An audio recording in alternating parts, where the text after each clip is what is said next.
Awit 111, 1-8. Mapalad silang sakdal ang landas na sa kautusan ng Panginoon ay lumalakad. Mapalad silang nag-iingat ng kanyang mga patotoo, na hinahanap siya ng buong puso, na hindi rin gumagawa ng kasamaan, kundi lumalakad sa kanyang mga daan.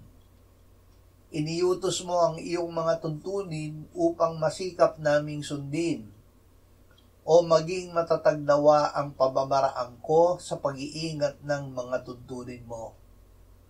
Kung gayoy hindi ako mapapahiya, yamang itinuon ko sa lahat ng iyong mga utos ang aking mga mata. Pupurihin kita ng may matuwid na puso kapag aking natutuhan ang matutuwid mong mga batas. Aking tutuparin ang mga tuntunin mo, o huwag mong ganap na talikuran ako. Gawin ang salita. Maging tagatupad kayo ng salita at hindi tagapakinig lamang, na dinadaya ninyo ang inyong mga sarili.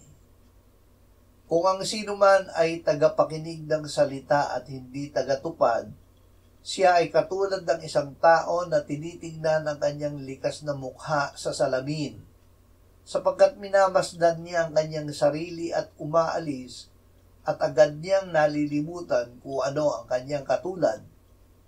Ngunit ang tumitingin sa sakdal na kautusan, ang kautusan ng kalayaan, at nananatili na hindi tagapakinig na malilimutin, kundi tagatupad na gumagawa, siya ay pagpapalain sa kanyang gawain.